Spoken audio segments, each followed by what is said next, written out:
You're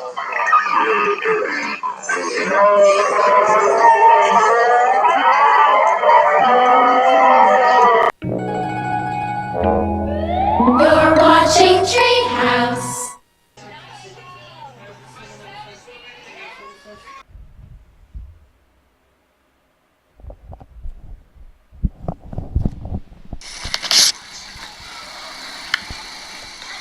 It's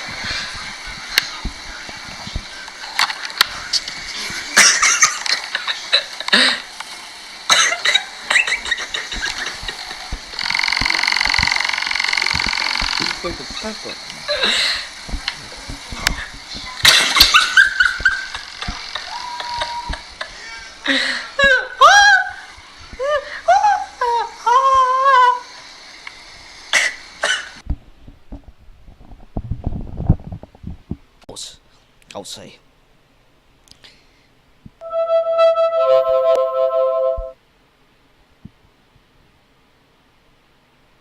Hi, I'm Bob Bunch, and I write books. I write books and I tell stories. Kids' books and kids' stories. I had been telling stories for a long time in daycare, getting kids to shut up for nap time. I was really popular. I could keep them quiet. And people kept telling me to write them down, and I never did. So I wrote down 10 stories, sent them out to 10 different publishers. 9 of the publishers wrote back and said no, which is what I expected. And one, called Annick Press, says, we like this story about the kid in the mud puddle. We want to do it in a book. The way I tell stories is very animated with lots of weird sounds, and sometimes it's very hard to translate it.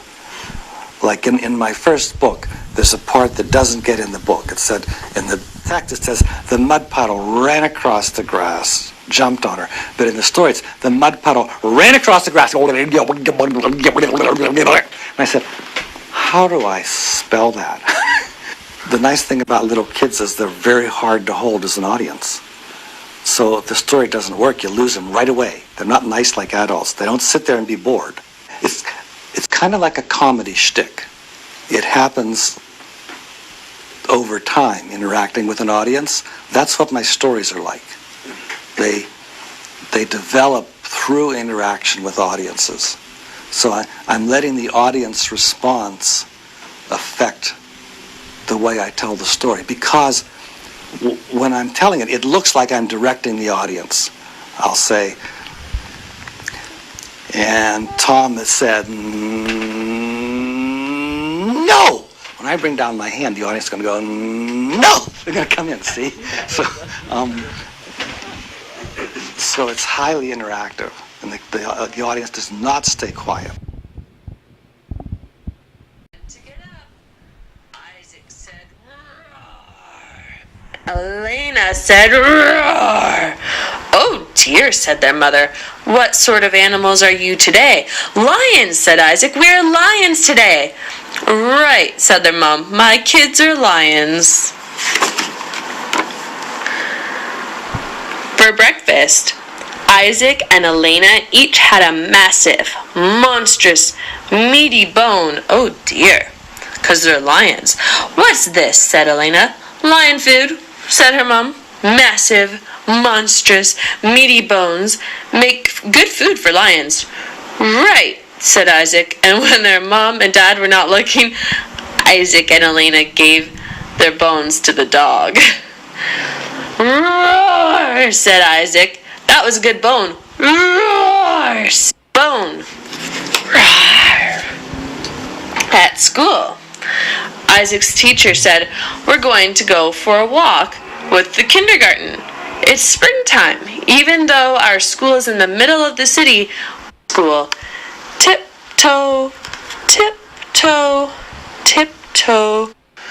Right, said Isaac. This meant him. Isaac whispered very softly. Roar. Can you whisper softly? Roar.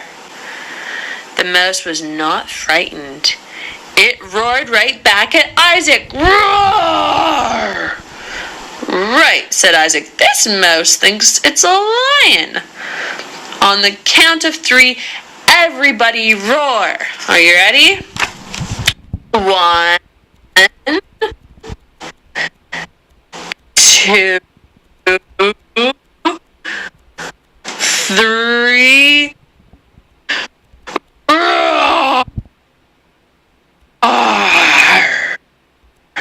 The mouse yelled,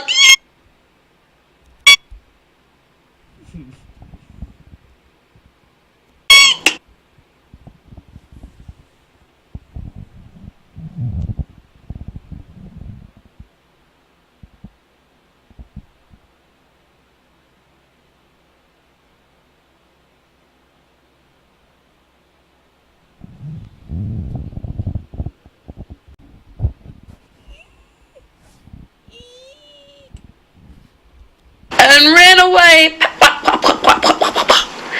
It jumped over the fence and did not come back. The teacher said to all the kids, "Don't roar at the animals." Hee hee hee. "Hey," said Elena. "Elena, teacher is not an animal. Let's roar at her." Uh-oh. So all the kids went 1, 2, 3. And the teacher yelled, "Ah!" and ran across the playground. Wop, wop, wop, wop, wop, wop, wop, wop. She jumped over the fence and she didn't come back. Uh-oh.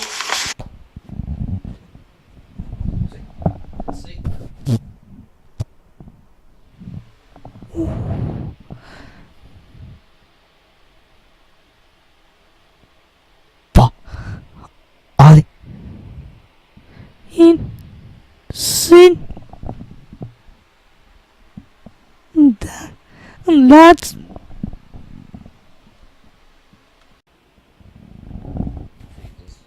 Fatima and Elena and Paul and Isaac ran across the playground. Wop, wop, wop, wop, wop, wop, wop. They jumped over the fence, found the mouse hiding under a leaf, and carried it back to the classroom. The whole class was quiet. Shh. There's the mouse. And Elena and Isaac got the mouse on weekends. Look at the mouse in his little mouse house. Clear that something was the matter with me. My wife pulled the plug on me by saying, "You get help, or I'm leaving. I'm not going to stay here and watch you kill yourself." That was what it had come to. And I went to see this shrink, and 2 minutes, I'd been talking 2 minutes. He says, stop, to think that, tough luck. I used to worry other people to think that I was kind of a failed human being. I've now changed my mind about that. I just tell people, yes, I'm an alcoholic. Yes, I'm bipolar, and tough luck. I used to worry that if I take a pill, might I lose the ability to write? And because I'd read about some cases where that's true. But in my case, not having to worry about bipolar, I write better. My inspiration usually comes from specific children. Like there's a story I'm working on now. I was on a flight to Calgary, and a little girl got on and opens up the knapsack and takes out 10 dolls. And she puts 2 on the seat beside her, 2 in the seat. She festoons the plane with dolls. And I started thinking about that and the trouble she would have getting through security with all these dolls. And I wrote a story right then. It used to bother me. People would say, "You're so successful," and I'd say, "Yeah, well, I'm not suicidal." It didn't make sense. And now my life makes more sense. I think the stigma attached to having a mental illness is, people say, "You have a mental illness, you're crazy, you might shoot me, attack my children, burn my house, you're nuts." And that's not the way it is. It's considerably less theatrical than people expect. people have to realize that mental illness is something wrong with whatever, the way our brains work. And there are various things now that you can treat it with. If you think you have obsessive compulsive disorder or schizophrenia or bipolar or anything else, or just not feeling right, it doesn't hurt to go see a psychiatrist or a psychiatric social worker or somebody like that. They won't. Their files are shut. They're not going to go down the street saying, "Oh, George, yes, how's that compulsivity doing?" And it's really a no-brainer. Oh, it's good. It takes a lot of courage to do that. I could have been a suicide. I could have been an alcoholic in the gutter. There's various scenarios you could.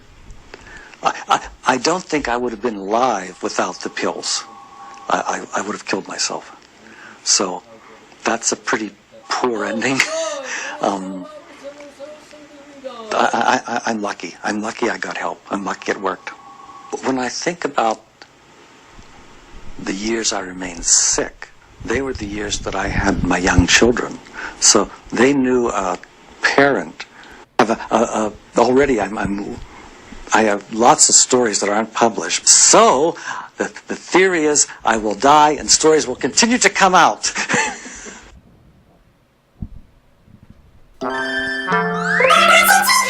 Big long hug and didn't say anything at all.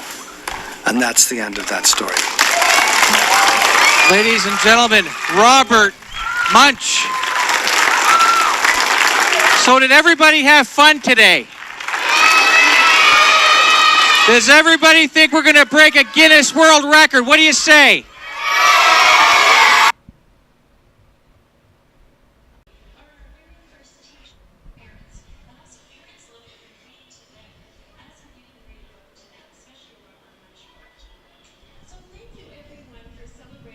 Today. It really is an honor and a pleasure to be here, and I look forward to enjoying Bob Munch's performance with you. Adults, children, a warm Whitby welcome for the honorary chair of Family Literacy Day, Robert Munch.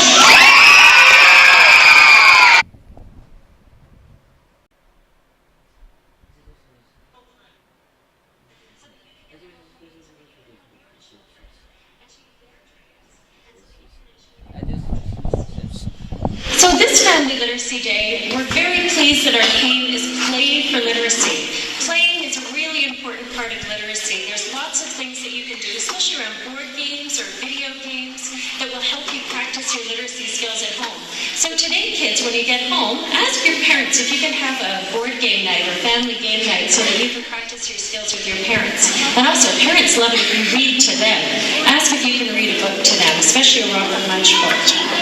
So thank you everyone for celebrating with us today. It really is an honor and a pleasure to be here, and I look forward to enjoying Bob Munch's performance with you. Adults, children, a warm Whitby welcome for the honorary chair of Family Literacy Day, Robert Munch.